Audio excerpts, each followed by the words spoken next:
Hey everyone, give Facebook a second to let everyone know that I'm on. Hello. If you are catching this on the replay, um, just type replay in the comments for me so that I know how many people do visit, just don't visit during the actual live. If you are new here, I'm Morgan, owner of Ink Goddess Creations. I am here on the Facebook page every other Friday talking about witchy stuff. So happy Friday, Rhapsody. Yay.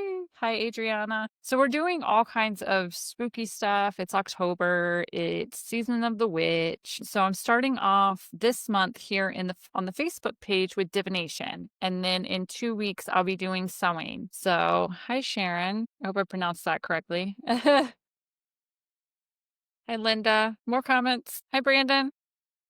So if you've never been here before, what I do is of course, I have information prepared, as well as I do have show and tell props today. So I'm really excited. I go over some things and then I do pause, answer any questions, go through comments. So if you do have any questions, anything you want to say, pop them up in the comments and I do go back and read them.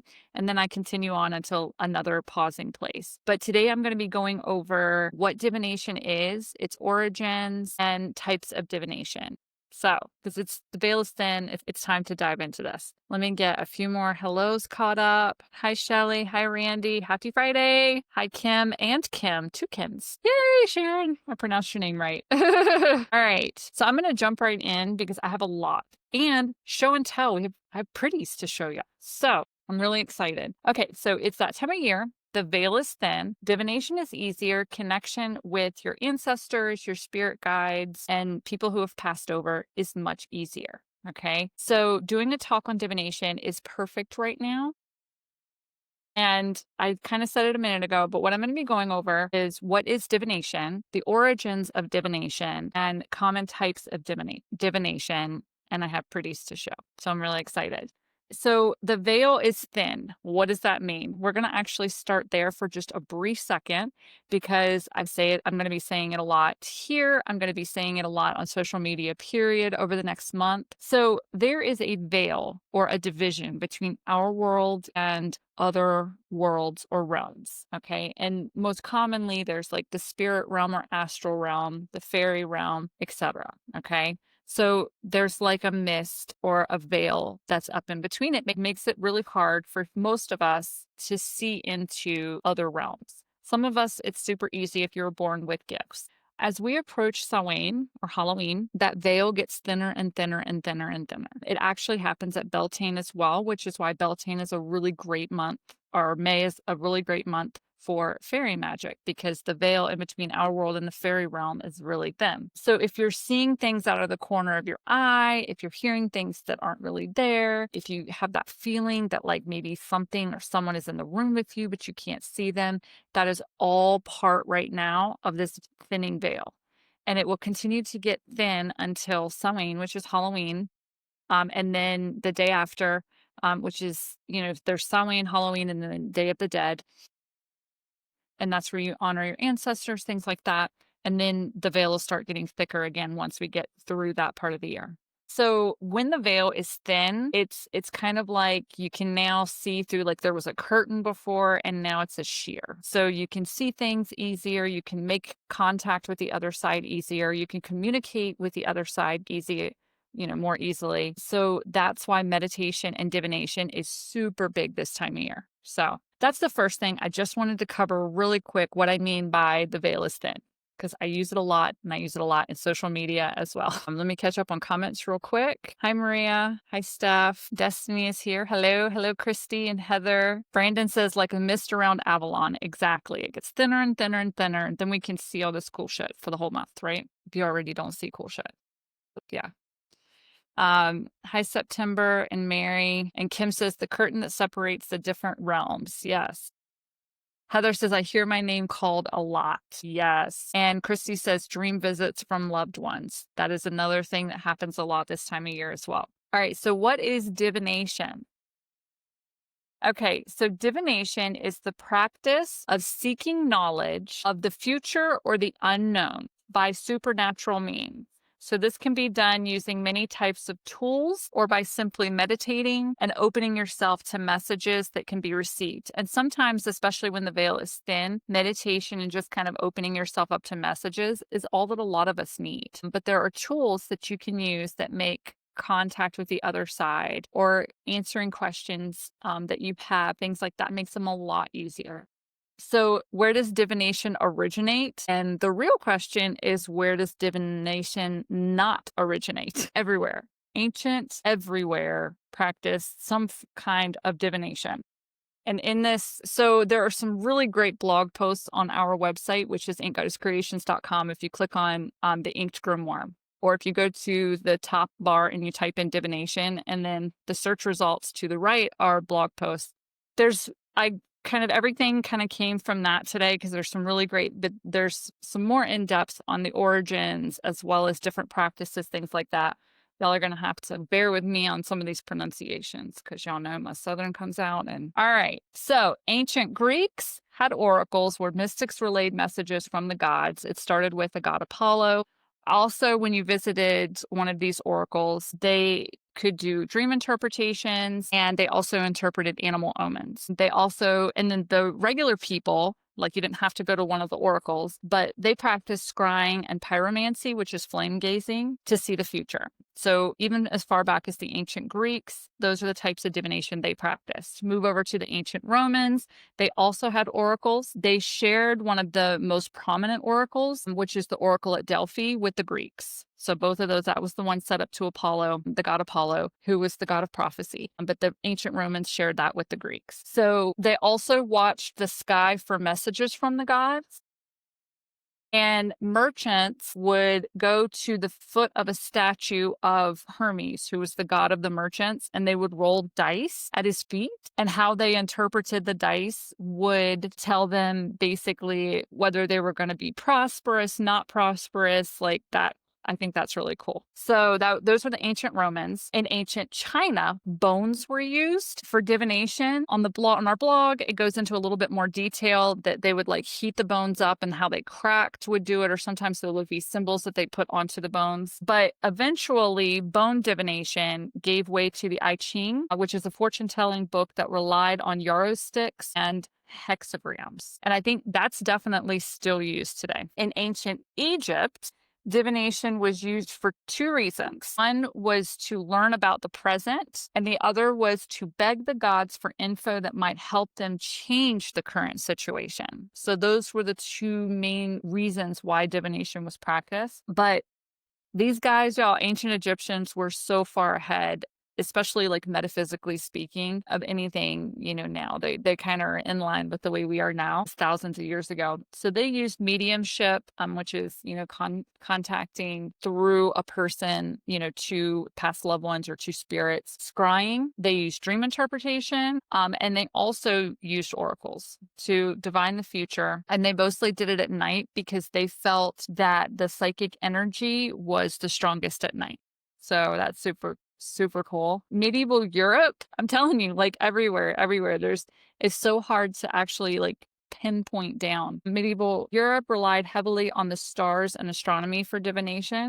But like many other things in history, the Christian church soon became super jealous of this. And they were like, no, from now on, everyone has to have their divination done through saints. You can't do this stuff at your house anymore. There's no more just regular people doing divination. This is now a holy and divine act.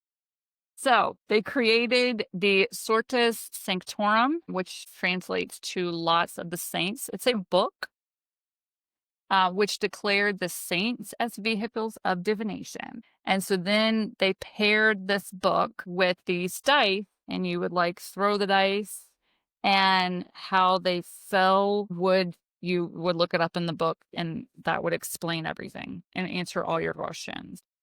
And then finally, we have the ancient Mayan people in Mexico and Central America used crystals for divination. So that's super cool. And then the main divination practice, which is still used by indigenous people today, used kernels of corn. So much like runes, the kernels were kind of cast in a certain pattern, and then answers were determined based on the symbolic parts of the resulting pattern. And then there were the Norse, also in Europe. That's where runes originated. So we'll get into rune casting as well. So even in, ancient Europe, as far as kind of Germany and those places, runes were used. All right, let me catch up on comments real quick because now we're going to dive right into types of divination. I'm kind of rolling through this quickly today, but that's because I want to get to the show and tell. All right. I Ching or I Ching, I'm not sure which one that is, was my first divination book. I was really young, long before studying witchcraft, much less taboo than tarot. That is correct, Christy. Yes. Rowan is here. Hello. All right. That's all I got. And Heather says the Sibyls. Yes. The oracles. I think that's what you're referring to. It is Friday afternoon, so I'm kind of like, oh, all right. Let me back that up so it doesn't run too fast for me. Okay, types of divination. So I want to spend the majority of this live today on the common practices in divination. And that's where I have, some of the show and tell, but I don't want to just kind of gloss over some lesser practices because a lot of times, as you hear something, it really, like if you get goosebumps, then those are affirmation bumps. And then it's like, all right, cool, nice. I got out a crap ton of orders today. That's really cool. So yeah, sometimes you don't know about something and just in me saying it or kind of going over it. And if you get goosebumps, like you should definitely dive into that type of divination. And it's really a way to do more research, expand your knowledge base, things like that. So I'm not going to only focus on the common practices. I will touch on some lesser known ones. And like I said, you get goosebumps, affirmation bumps. That's something that you should definitely dive into, look into, research more. Okay. So some of the lesser known divination types, one of them is dowsing and divining rods, right? That's right. Because I totally wrote diving rods and that's not correct. I left out a syllable. It's divining rods. So those guys are like L shaped, right? So they're shaped like this, and you hold this part of it. And then, like, I don't know if you've ever seen it. So they're used to find water and minerals, but they're also used to communicate with spirits. But the only time I've ever really seen them is for water purposes. And it's really cool because, like, you hold them. So, like, you're holding this part of the L shaped rod, and they just kind of, and then as soon as, like, you get to water, they're like, it's really cool. I've never seen them used for supernatural entities, though, or spirits or ghosts, but they can be used for that. Apparently, in ghost hunting, things like that, they do use them. I'm not sure how that's done, but they are very accurate for finding water and certain types of minerals. And so there's also graphology, which is interpreting handwriting. And the belief there is that there's different types of handwriting, the size, the way that, loops are done, the shape of the letters that can tell a lot about a person's personality. It can kind of give you more information about emotions that they were going through when they were writing, things like that. So that's more of like getting answers about people or situations through interpreting handwriting. And that's called graphology. There's oculomancy, which is divination by gazing into a person's eyes. I don't know if I could do that. I'd probably just break out into giggles, like seriously. There's automatic writing. So this one is actually, it is commonly practiced, but a lot of people kind of start out as journaling and then the journaling goes into automatic writing. So there wasn't a lot I could really cover about that in as far as the mainstream ones. So that's why I included it here just to make sure that it was included. Automatic writing is when you get a notebook or something, you clear your head and you just start writing and you write whatever comes out. Process is after some practice, you're actually channeling messages from spirit guides, from angels, from your higher self. So you're not just kind of brain dumping, you're a vessel for messages coming from a higher source and coming down through you. And a lot of people do go into a trance-like state when automatic writing. I have practiced automatic writing in the past. It is kind of surreal because you don't know what you're writing until you're done. And then like you kind of come out of this trance and you read what you wrote and you're like, what the hell was I talking about? Sometimes your handwriting can change as well. If you're channeling someone specific or if someone comes in to write through you, your handwriting will even change. And that's super creepy as well. Just kind of gives you like a jump start, You're like, what? So that one, automatic writing, is becoming more popular. And then there's numerology, which is also becoming, it is very popular, but there wasn't a lot that I could kind of expand upon. So in numerology, you're using numbers for prediction and explanation of things going on. So some of the basis of numerology is that you have a life number or life path number, and depending on certain years, so when you add up, the digits in a year, then that will give a certain number. And for the people with this life path number, the year's going to be like this for them. And for people with this life path number, the year's going to be like this. I'm not sure where any of the numerologists were when it came to 2020. We could have used a heads up, just a little one. I mean, I know there was the whole thing about the Great Shift and the Great Awakening and things like that, and that was kind of part of 2020, but some specifics maybe would have been nice. So numerology is gaining traction. It is gaining popularity, and it's super easy to do as long as you kind of have your guide and you know your numbers as far as like what 1 means, what 2 means, what 3 means, things like that. So those are like the lesser known divinations. Before I jump into passive and active types of divination, I'm going to catch up on comments and questions real quick. Brandon says, talking about dice makes me want to dig out the astrology dice we got a while back now to remember where they are. Those were really cool. And I don't have any. I do have, hey, can you grab me some astrology dice, please? I might as well show and tell now. We included these in a box last year before? Not sure. So astrology dice just basically take astrology, which we're going to get into. That's one of the main forms of divination, and put it in a really cool dice form to where you can roll the dice, see the 3 things that come up. And then we have a little booklet that I made. So I do have, so each die has a house. There is a little booklet. We do have these for sale on the website, but I swear y'all, if you've never been here before, my Fridays really are informational. They're not for sale. Selling tactics. So there's planets, houses, and the zodiac, or the 3 dice, planets, houses, and zodiac. And so when you toss them, depending on what comes up, can answer your questions for you. So, or kind of what energy lies around a situation. And these are a fairly new divination practice, but they're really super easy to use, especially with the little booklet. And it does mesh kind of like runes with astrology and kind of marries them together. It's pretty cool. Heather says the Romans used to lie down and sleep in a temple for divine guidance, where we got, I'll sleep on it. Oh, that's cool. I did not know that. That's pretty cool. Jean is here. Hello. And Randy says, yes, I use those back in my home state. I'm wondering if you're talking about divining rods. And I've used them to spirit communicate. Okay. So yeah, divining rods. And Brandon says, I've used divining rods with spirits before. Very interactive and fun. They took me to all the hidden crystals the owner had placed in the house for protection, cool validation, plus crystals. Now that's freaking amazing. I'd love to do it. I think it would be fun. Like I said, I've only ever seen them used for like water and minerals. Christy says serial killers tend to write in all caps. Just a fun fact. I used to be I got into handwriting really when I was like a teenager. I got a book from the library. Super nerd. Maria says, I've seen divining rods used to check for EMFs. That's what the article was saying that I was kind of reading, was it'll do energy spikes as well. And so like if you get to a place with an energy spike, they'll cross. And Heather says, very successfully used automatic writing in the past. That's the coolest. I love that. Diving. See, Maria says it changed it to diving rods. See? I wrote it. That's what I wrote, was diving rods instead of divining rods. And Adriana says, I've seen divining rods being used to drill our well in Montana. That's where I've seen it. It was on one of those like Homestead Rescue or something. We love like nerdy shows like that. That's where I've seen them used on TV. Or Ring is not very.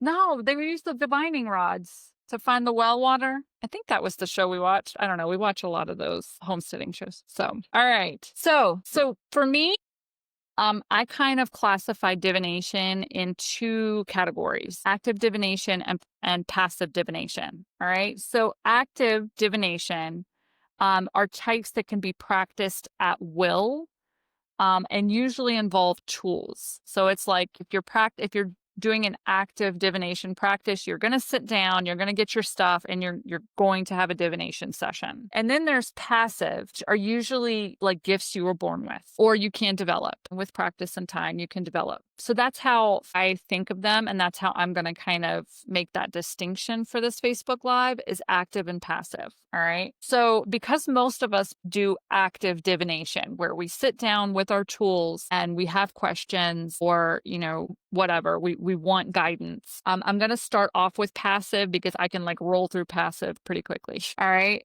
So passive types of divination include clairaudience and clairvoyance, which are both aspects of ESP, or extrasensory perception. So clairaudience is clear hearing. That's what it means. Of divinatory info, and clairvoyance is clear seeing of divinatory info. So clairaudience is when you can hear things. So someone was saying earlier, I think it was Heather, that she's hearing her name. That's clairaudience. So if you can hear things from the other side, that's what's happening. You can see things. So we're all kind of seeing those things out of the corner of our eye. We're like, was that a person? Was that a shadow? That's clairvoyance. Thanks, Jill. And depending on how strong they are, of course, how much you practice it, how much you accept it. They do tend to be things that you're kind of born with. And then the more that you use them, the stronger that they get. So then there's also sciomancy, which is actually SCIO-mancy, which is the use of a spirit guide or channeling. There's psychometry or psychometry. Phoebe on Charmed, y'all, she used to touch an object and then she would get visions. That's called psychometry or psychometry. And then there's precognition, which is you just know what's coming up. You just know what's going to happen. And that's precognition. So those are the passive types of divination that can be done, because all of them, precognition, of course, is going to give you the future. And divination is about giving you information that is hidden or giving you information of the future. So it is both. And then psychometry or psychometry is touching. So as soon as you touch an object, you can actually get its past. You can also get its future. You can get emotions that come with it, things like that. So that, of course, is also providing you with information that you didn't have before. And then, the clairaudience, clairvoyance is letting you tap into information you don't have on a regular basis. So that's why they are considered divination types. So active types, and these are the fun ones. Hold on, comments real quick, because I'm going to be doing the fun ones along with show and tell for some of them. All right. Okay. Active and passive discussion is making me think of charmed powers, says Brandon. Yep. And Randy says, I have some passive divination. I can see pictures and small clips that go with it. That's cool. That's really cool. Narissa says, my dad and I have been hearing a lot lately, though he heard knocking, which worries me. I've never heard a clairaudience before. Very cool. And Kim says, my daughter has passive gifts. She just knows things. I personally have been through a whole spectrum it depends on where we lived. I fully believe that a lot of my abilities are tied to water. So when we lived in England and it rained every day, I had clairaudience, clairvoyance. The psychometry didn't come until later, and I was only able to do that a few times when we lived in South Carolina. Dreams, I would have prophetic dreams. And then the knowing was back. Was only ever bad things. That was the thing that sucked, is I would just open my mouth and like weird things would come out, and then that would come true. Like, so there was no like thinking, there was no filter. I would just open my mouth and words would come out. And that happened back when Colin and I was still in high school. Colin and I were still dating, and he was in a really bad car accident that I predicted the night before it happened. But I can never control any of it. So yeah. And there's even empathy, which empathy could be used as divination as far as unlocking, because if you're feeling the feelings that empaths tend to know a little bit more when people are lying. But so it'll shed light on information that you didn't have before, but it may not give you answers, like clear, concrete kind of answers as far as empathy, and feeling what other people are.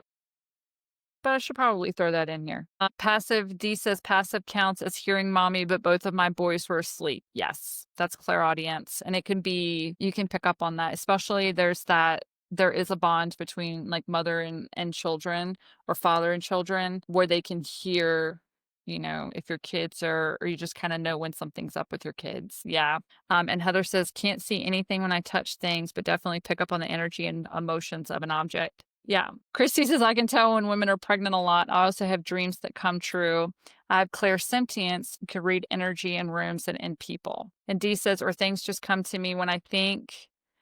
For me, I was in the shower when I started thinking about the spirit I saw standing next to my oldest was a newborn, or my oldest as a newborn. I never figured out who that little boy was, but something just came to me last week.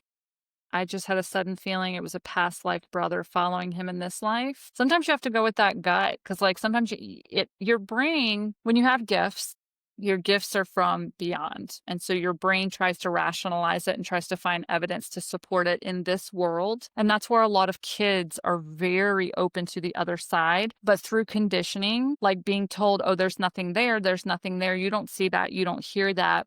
The kids close it off because their brains are trying to understand in this world when they're seeing stuff that's not of this world. And so for a lot of us, that's what happens. So it's just it's a conflict of your brain trying to rationalize something that's not of this world. Heather says, you talking about Colin's accident gave me goosebumps. If you would have listened to me, he wouldn't have had the accident. Oh, no. Hope y'all can hear him back there. Sorry, he's got some pretty gnarly scars because of it, right? Charlotte says, how can you improve your clairaudience skills? Any kind of that is practice makes perfect. So it's basically acknowledgement that you are hearing it and then kind of really focusing on what you're hearing. And it's just practice. It's like every time something comes up, instead of being like, am I hearing that? Nah, I'm not hearing anything. Really lean into it. Really, you know, kind of be like, okay, could you speak louder? You know, that's kind of how you develop it. It's just practice. And it's kind of honing in as soon as you hear something, really focusing on that to see if you can hear more. And that's the thing with clairvoyance as well. Seeing things, hearing things, feeling things is really just honing in on that feeling, that sight, that sound, acknowledging it and saying, okay, I know you're here. I know I can hear you. I know I feel you. Let's develop this more. I'd like to develop this more, and really opening yourself up to that.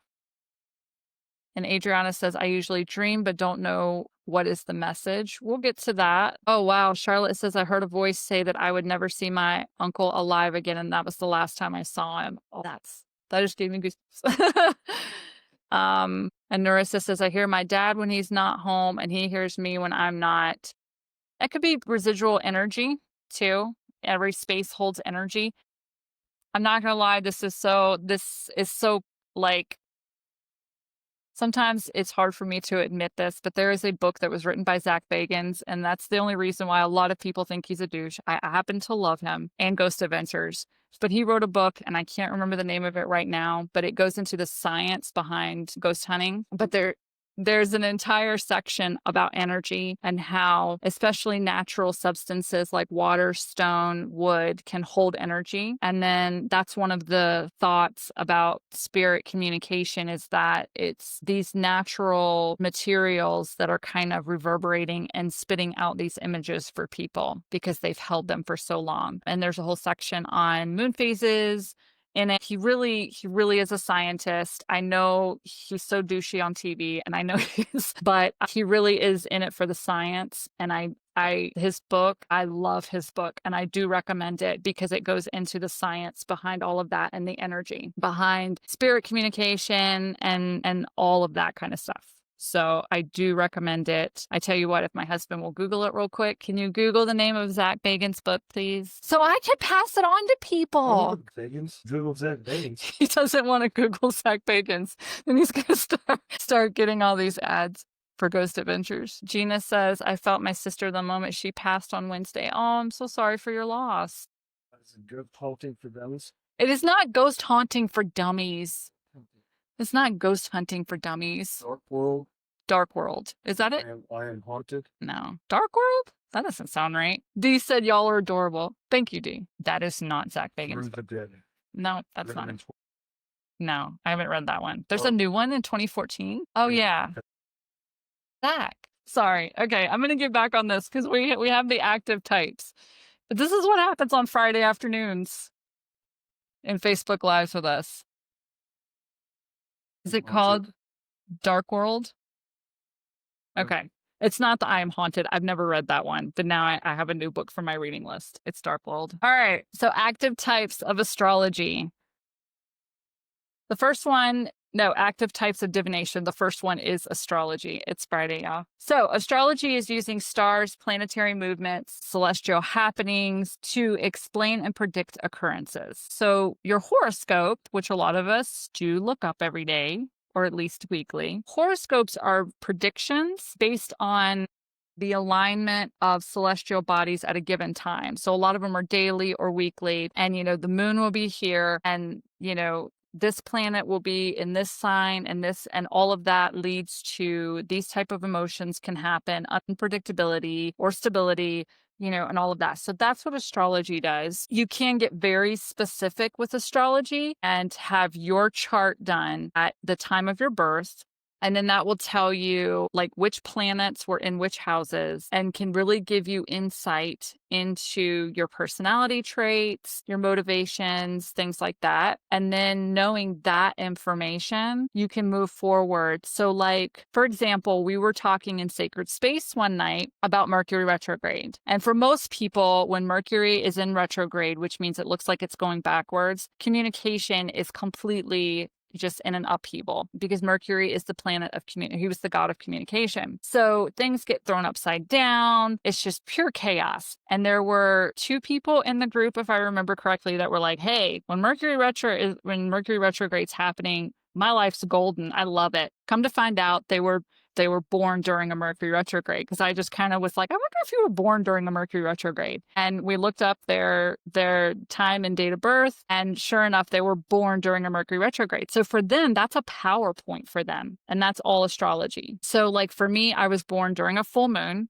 I mean, would you have guessed it? Really? And so for me, full moons are my power time. So I am like super motivated. I can get stuff done. And then during new moons, I'm kind of drained and don't really want to do a lot.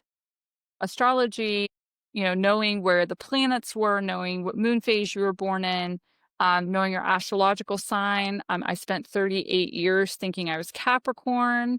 I finally had my actual chart done and I am 0 degrees Aquarius. I knew I was on the cusp, but for, 38 years thought I was a Capricorn. And I'm 0 degrees Aquarius. So that was kind of an eye-opener for me. I was able to kind of research a little bit more on, Aquarians and incorporate a lot more of that energy into the way I do things to try and figure stuff out more. So I love astrology. I think astrology is super interesting. It is, if you really want to dive into it, it is a dive. Let me tell y'all. There's so much information there. So the second one is cartomancy. Y'all know I can't pronounce shit. It's card reading. This is the one most people do. Tarot cards, oracle cards, and even playing cards can be read for divination purposes. So this is by far the absolute most popular form of divination. So for me, and I do have a little factoid, tarot cards have been around since the 15th century Italy. So I have tarot cards. I collect tarot cards, tarot decks. I can only read one tarot deck. If you were to ask me right now what the 5 of Swords means, I have no clue.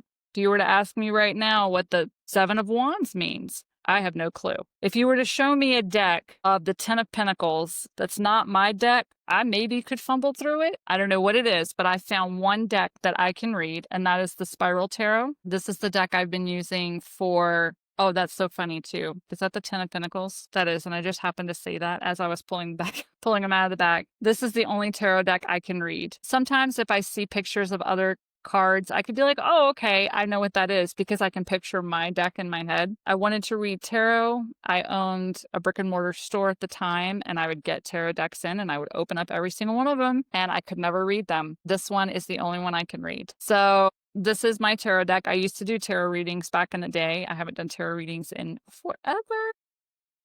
A lot of people do a 1-card pull in the morning or a 3-card pull. 3-card pulls are very easy, past, present, future. So you concentrate while you're shuffling on a particular question that you have, an area that you want clarification on or guidance. And then you can pull 3 cards, past, present, future. Tarot gets super in depth. You can have reversed cards, you can have upright cards. If there's more, the tarot deck is split into two. There's a major arcana and a minor arcana, and then the minor arcana is split into 4 suits, which is how a playing card deck can be read, similar manner. But if there's more major arcana cards, then that means something different than if there's more minor arcana cards. There's so much that can get into, like you can get into when reading tarot cards. Oracle cards tend to be a little bit easier. I do have a plethora of oracle card decks as well, because I love reading these. These are straightforward. So generally speaking, well, not generally speaking. So the star card in every single deck is going to mean the same thing.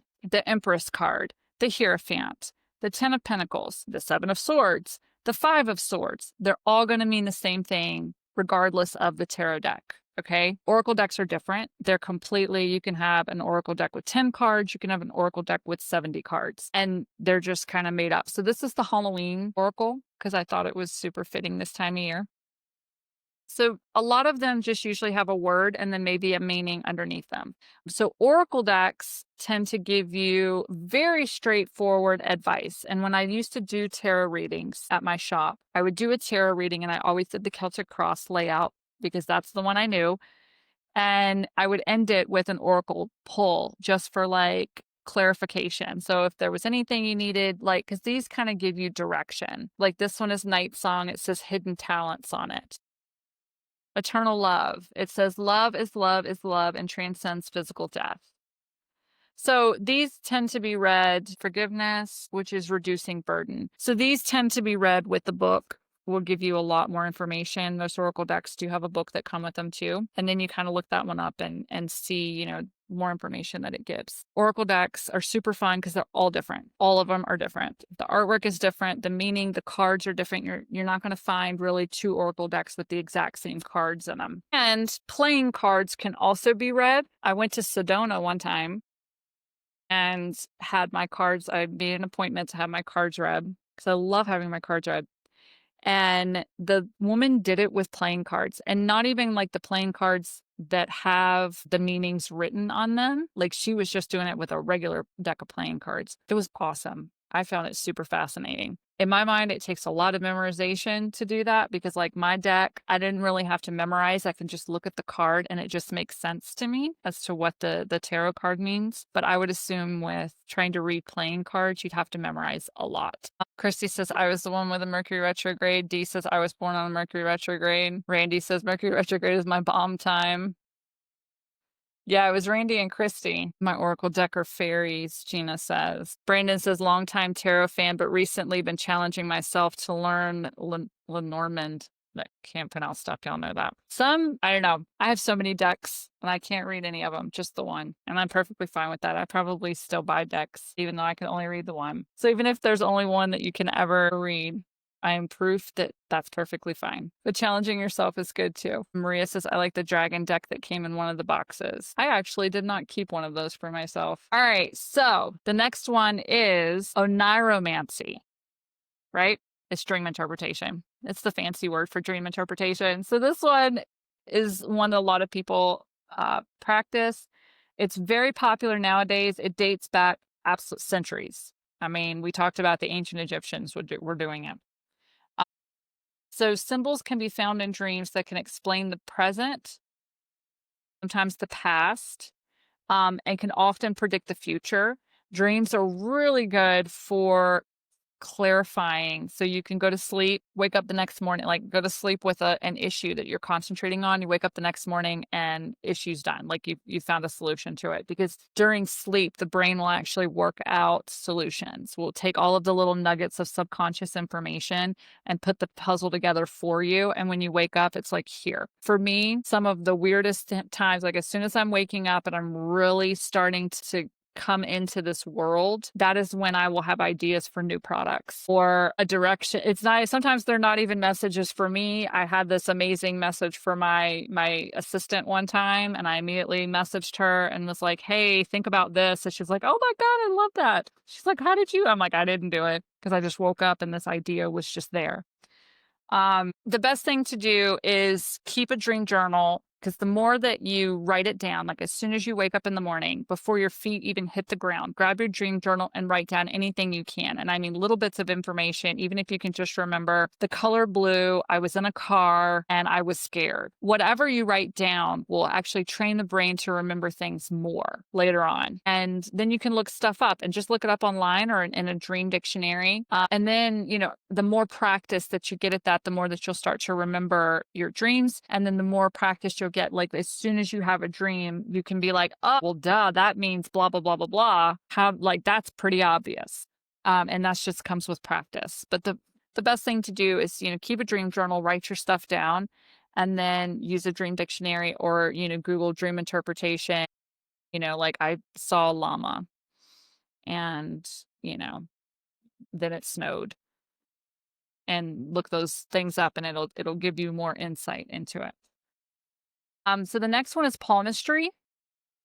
Palmistry is reading palms. So each of the lines has a name in your palm. I tried palm reading for about 3 seconds back when I owned my store because I was like, oh, I could read tarot. Let me see if I can read palm. The only thing I remember is I can't remember what this is. This your lifeline? I can't remember, but if it ends in a black dot, you're going to die a violent death. That's all. That's the only thing I remember. I read the entire book, y'all, and I tried to practice on my friends and it just did not stick. But yeah, if this line right here, I think it's this one right here, ends in a black dot, you're going to die a violent death. That's all I remember. But so there is a heart line, a headline, a lifeline. One of these three major lines, those are the 3 ones. But then there's other ones. So the lines here, your fingerprints can tell you stuff, the shape of your finger, the shape of the pad on the finger. All of these can tell palm readers information about you, your future, your past. So it's highly fascinating. Even the number of rings I think that you have around your wrist tells you something too. So I've found it like extremely fascinating. I read several books on it. None of it stuck in my head, except of course the violent death thing. All right. Maria says, I also made my own deck with quotes and sayings that are meaningful to me. That's beautiful. I love that. Make your own oracle deck. Like that would be like a motivational thing. Then you can like pull a card in the morning and see what kind of energy is. That's great. I love that. I'm currently getting back into reading. Thank you for coming online. You're welcome, Patricia. This is the perfect time of year to get back into reading cards. It really is. Christy says, the first deck I bought is the only one I can read well with very little book peeking. Heather said 2 of my decks disappeared. I can't find them anywhere. That's sad. Like Christy said, everyone is looking at their palms for black dots right now, right? It's the only thing I remember. And I never found anyone because I think is that not the lifeline? Or maybe okay, if your lifeline ends in a black dot, that means you're going to die a violent death, but I don't remember which one is the lifeline. I don't remember if it's this one or if it's this big one right here. Gina says, does anyone else have healer's marks on both hands? I don't know what that is. That's one thing that didn't stick. I told you, nothing stuck when I read the palmistry books. Kimberly says, both my girls keep dream journals. My mom gets visits in her sleep and gets info on different things, but all kinds of things. Dee says, yeah, it means the decks have run their course. I think that was to Heather, who's missing the decks. I agree. Brandon says, I think the lifeline is at your thumb pad area. Okay, then this one. That's the lifeline, that big one. Right there. But it ends in a black dot. I'm telling you, it's Friday. All right.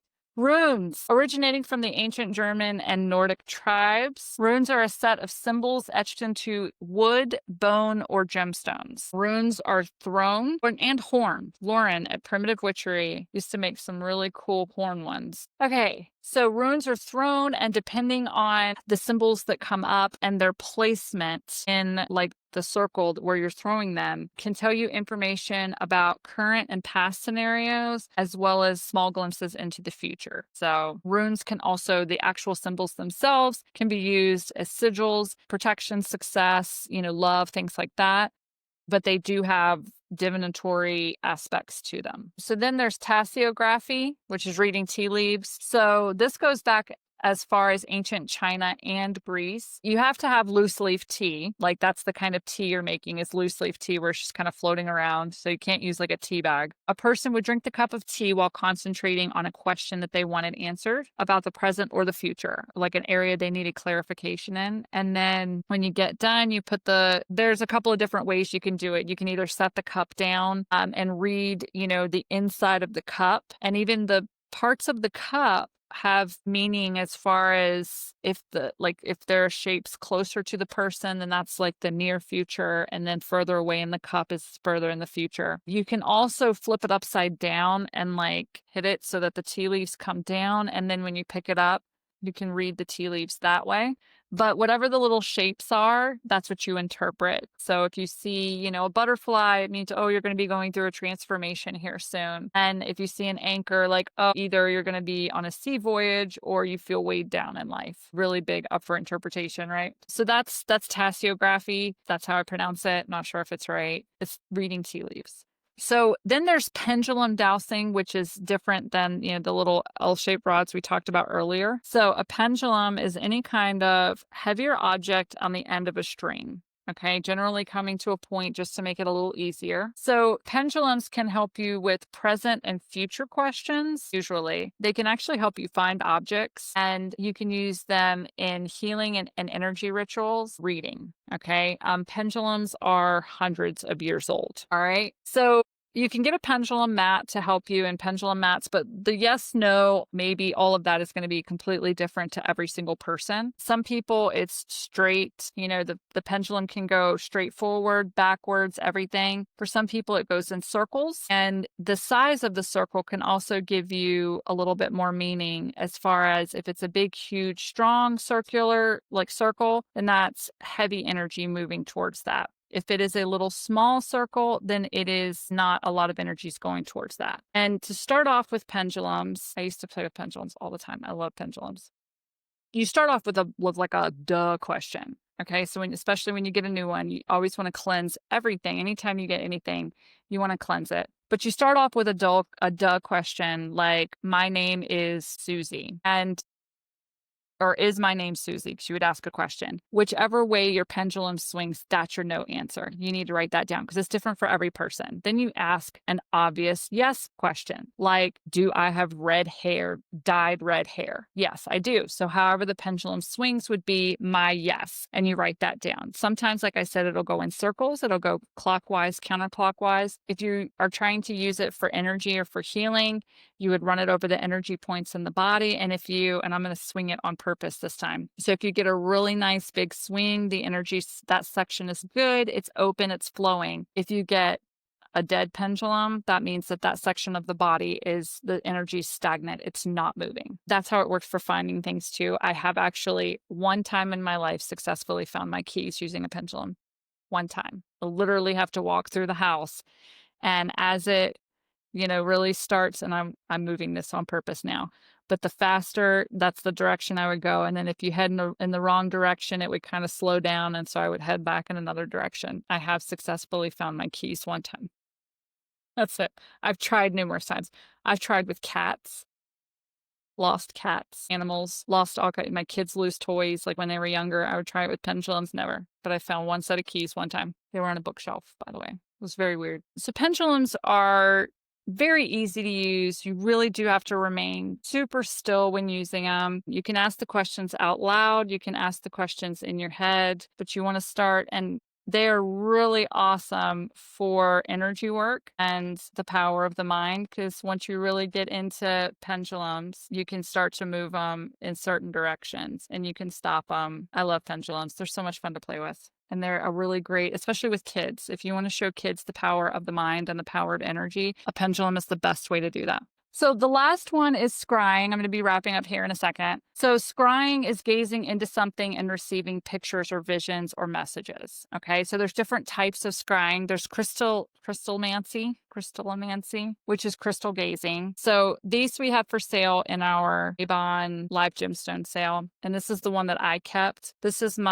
we call these amethyst scrying points because these were so clear in the top. You can kind of see through it. I got lost at the gem show looking into these. So That's why these are super easy for scrying. There's also scrying stones. This is a little labradorite guy. We have a few of these left in the store. The scrying stones have a flat side, and you just really start gazing, and you can get so lost in them. And you clear your mind. The best way to start, you can actually, if you have something bigger, like you can put a candle in front of it. So like a mirror, stuff like that. And then you concentrate on the candle flame and really relax your eyes.